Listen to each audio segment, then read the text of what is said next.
In his description of St. Francis, after the saint had a vision of 6 seraphim on the 14th of September 1224, Thomas of Solano says, "His hands and feet seemed pierced in the midst by nails, and the heads of the nails appearing in the inner part of the hands and in the upper part of the feet." The wounds developed abruptly and stayed with St. Francis for the remaining 2 years of his life.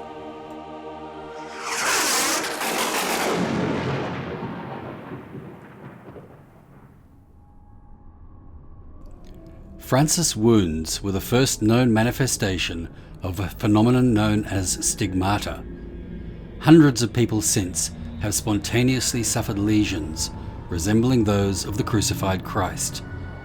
Typically, blood drips from the hands, feet, and sides, or even from the head, where the crown of thorns would have cut the flesh. Although the Roman method of crucifixion was by nailing through the wrists, victims were convinced that it was through the hands, and that is where the stigmata appeared. Some stigmatics suffer constantly. Others have the wounds only intermittently, often during trance states, while witnessing vivid visions of Christ's Passion or during specific Christian holy days.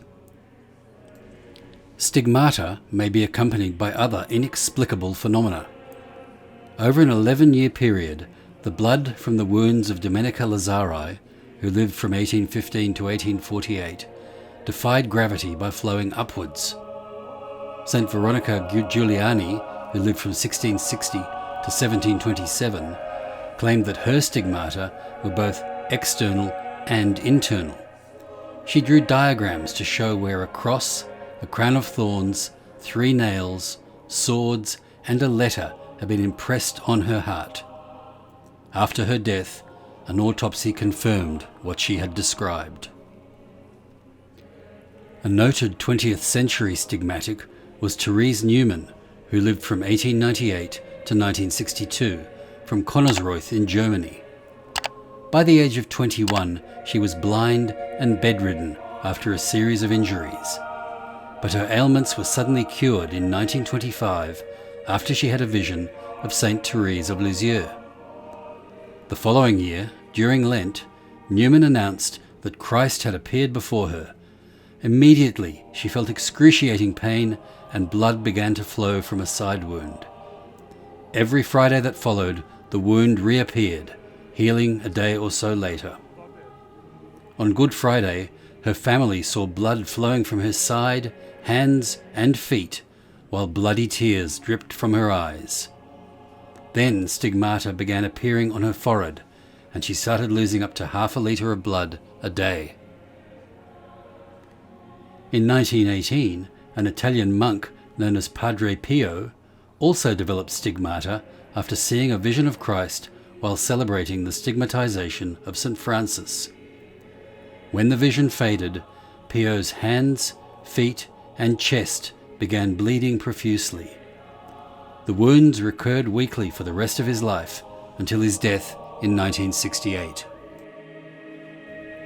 Is this truly a miracle or just the power of the mind?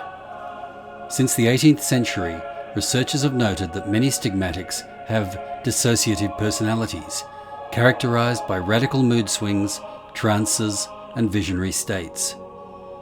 Skeptics argue that stigmata are psychosomatic, generated by the effect of the mind on the body.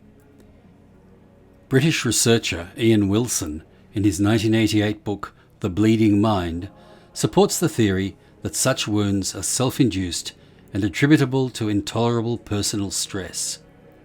Even early this century, Professor Charles Richert suggested that the wounds show the power of the mind over the circulation processes of the skin. But such mind-body effects have not been conclusively demonstrated.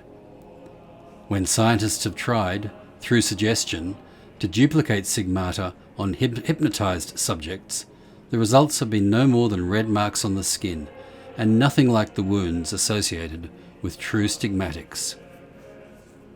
For the devout, no natural explanation of stigmata is necessary. Some non-religious theorists, meanwhile, believe that they may involve both normal and paranormal elements. Parapsychologist Dr. Scott Rogo has speculated that true stigmata are most likely to occur when the victim is a contemplative who is prone to hysteria but who also possesses great psychic powers. The sufferer literally directs psychokinesis into his own body. This forces lesions to open in the flesh. Coming up next time, The Kingdom of Prester John.